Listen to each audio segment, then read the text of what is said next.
மக்களே எல்லாருக்கும் ஒரு இனி சிறப்பான பிற்பகல் மதிய வணக்கங்க. உடனுக்குடன் வானிலை பற்றி அறிய மறக்காம நம்ம யூடியூப் சேனலை சப்ஸ்கிரைப் செய்து கொள்ளுங்கள். நிறைய பேர் பார்க்குறீங்க, ஆனால் யாருமே செக் பண்ண பார்க்குறீங்க. மறக்காம தயவு செய்து செக் பண்ணிட்டு பாருங்கள், அப்படியே லைக் பண்ணிட்டு பாருங்கள். இன்றைக்கான தேதி வந்து பார்த்தீங்கன்னா ஏப்ரல் மாதம் 18/4/2026 ஆகுது. ஸ்கிப் பண்ணாமல் கேளுங்க மக்களே. மிக முக்கியமானது, நம்ம தமிழகத்திற்கு கனமழைக்கான எச்சரிக்கை விரைவில் வரப்போகுது. கனமழை மட்டும் வரப்போதும் இல்லாமல் ஒரு ஆபத்து இருக்கிறது. என்ன ஆபத்து ஏற்பட போகுதுன்னா, நான் வந்து அச்சுறுத்தல் பயம் காட்டுறதுன்னு சொல்லலை.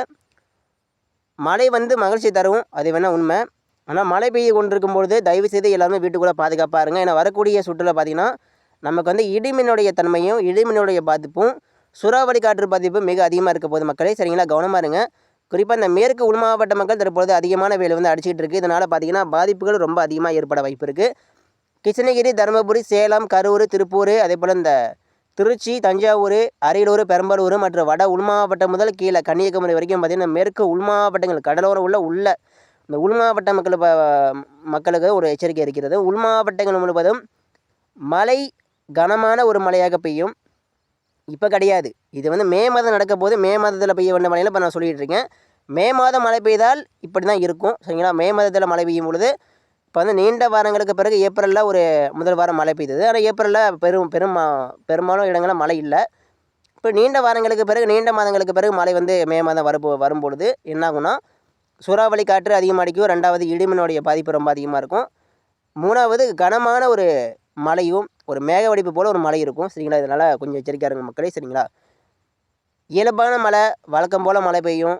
அது மட்டும் இல்லாமல் இந்த கோடை மழை என்பது வருஷ கணக்காக வழக்கமாக தானே பெய்யும். இதில் என்ன சார் பெருசாக பாதிப்பு இருக்க போகுது அப்படின்னு கேட்பீங்க. அதான் கிடையாது.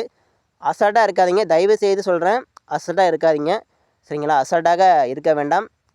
கோடை மழைக்கான முன்னெச்சரிக்கையை பொறுத்த வரைக்கும் கண்டிப்பாக ரெட் அலர்ட் அறிவிக்கப்படும். ரெட் அலர்ட் அப்படிங்கிறது நம்முடைய சேனல் சார்பாக தான்.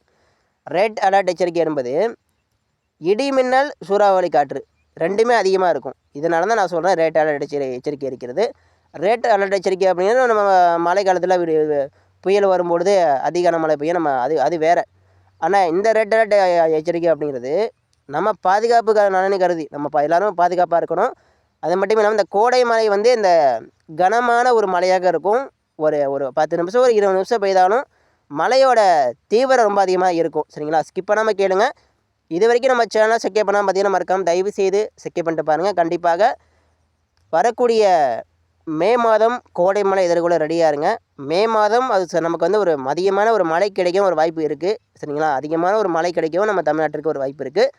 அது மட்டும் இல்லாமல் இப்போ இலங்கையில் தினசரி மழை பெஞ்சிட்டு இருக்குது. இலங்கையில் மட்டும் ஏன் மழை பெய்யுது சார், ஏன் நம்ம தமிழ்நாட்டுக்கு மழைன்னு கேட்கலாம். இலங்கையில் ரொம்ப கீழே இருக்கிறதுனால குமரிக்கடலில் செல்லக்கூடிய காற்று, குமரிக்கடலில் உருவாகக்கூடிய மழை மேகம் எல்லாமே இலங்கைக்கே மழை கொடுத்து கொண்டு இருக்கிறது. அவ்வளோதான். சரிங்களா, அங்கேயும் சில இடங்களில் பெய்யுது. வரக்கூடிய 20ஆம் தேதிக்கு மேலே அங்கேயும் தீவிரமாக போகுது கோடை மழை.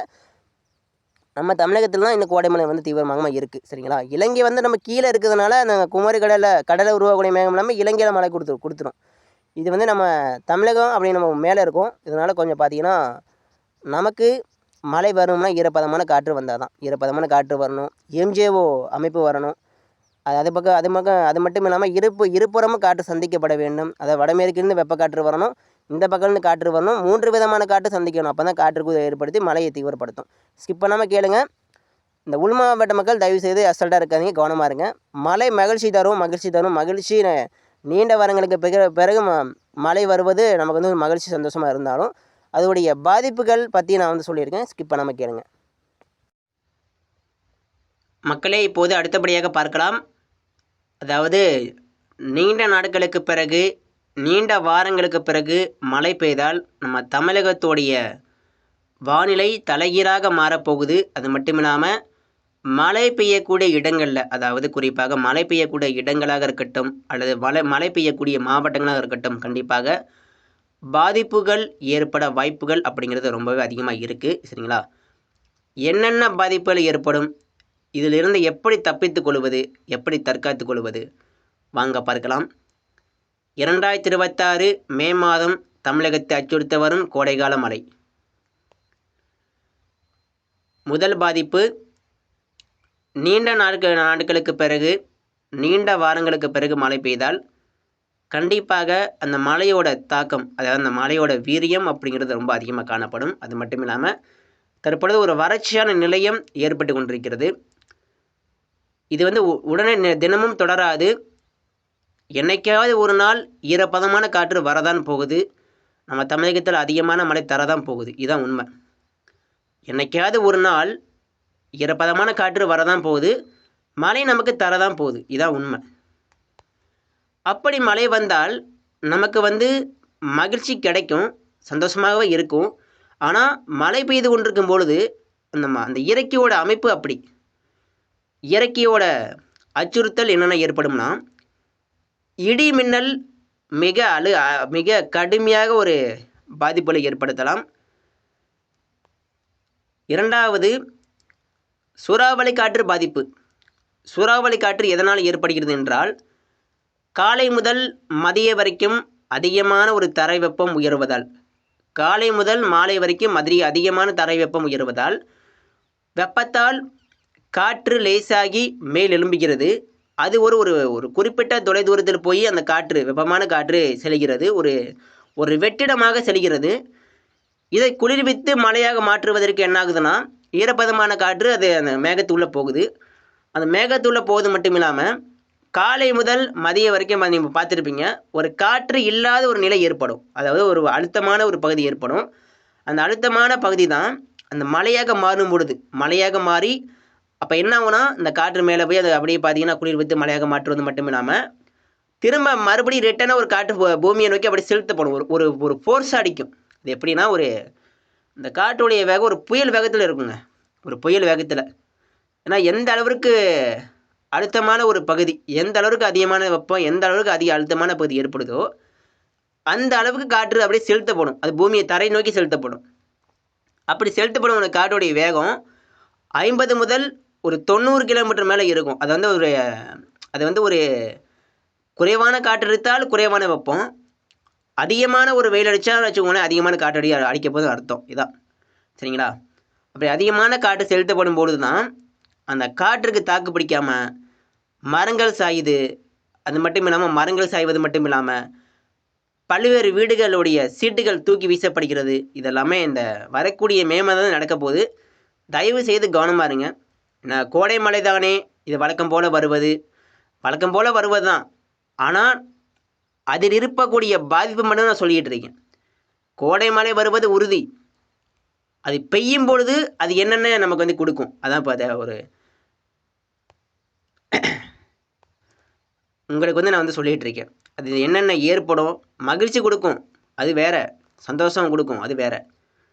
அது என்னென்ன பாதிப்புகள் கொடுக்குது இப்போ அதான் இப்போ பார்த்தீங்கன்னா ஒரு கணக்கிட்டு அப்படியே பார்த்துக்கிட்டு இருக்கேன். சரிங்களா? குறிப்பாக வரக்கூடிய மே மாதம் மழை பெய்யும் பொழுது கிருஷ்ணகிரி மாவட்ட மக்கள், தருமபுரி மாவட்ட மக்கள் கவனமாக இருங்க. திருப்பத்தூர் மற்றும் வட உள் மாவட்ட மக்கள் கவனமாக இருங்க. மற்றும் டெல்டா உள் மாவட்ட பகுதிகள் கவனமாக இருங்க. திருச்சி, தஞ்சாவூர், அரியலூர், பெரம்பலூர் மற்றும் இந்த கள்ளக்குறிச்சி, இந்த டெல்டா உள்பகுதி மக்கள் கவனமாக இருங்க. கரூர், சேலம், நாமக்கல், அதே போல் இந்த தென் மாவட்ட உள்பகுதி கவனமாக இருங்க. மேற்கு மாவட்ட மக்கள் எல்லாமே கவனமாக இருங்க. அதே இந்த ஈரோடு, சேலம், கிருஷ்ணகிரி, தருமபுரிக்கு எல்லாமே அதிகமான மழை இருக்குது. அதிகமான மழை பெய்வது மட்டும் இல்லாமல் அதிகமான ஒரு காற்றோடைய தன்மையும் மழையோட வீரியம் ரொம்ப அதிகமாக இருக்கும். அது மட்டும் இல்லாமல் இடிமின்னுடைய பாதிப்பு ரொம்ப அதிகமாக இருக்கும் என்பதை கொஞ்சம் எச்சரிக்கையாக இருங்க. அடுத்தபடியாக இந்த தென் மாவட்ட மக்கள் எல்லோரும் கவனமாக இருங்க. மதுரை, மணப்பாறை, திண்டுக்கல், திருநெல்வேலி மற்றும் இந்த தென் மாவட்ட உள்பகுதி மக்களும் கவனமாக இருங்க. நீலகிரி முதல் கன்னியாகுமரி வரைக்கும் கவனமாக இருங்க. மேற்கு தொடர்ச்சி மலை பகுதிகள் மக்கள் கவனமாக இருங்க.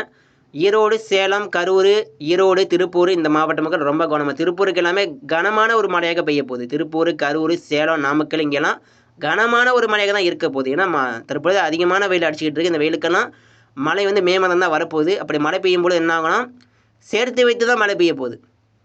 அதாவது அன்னன்னைக்கு அடிக்கூட வெயிலுக்கு மழை பெய்யுது, அது வேறு. அது பார்த்திங்கன்னா பாதிப்புக்கு ரொம்ப குறைஞ்சிரும். ஆனால் இப்போ நீண்ட நாட்களுக்கு பிறகு, நீண்ட வாரங்களுக்கு பிறகு மழை பெய்யும் பொழுது தான் ஒரு பாதிப்பு ஏற்படுது. சரிங்களா?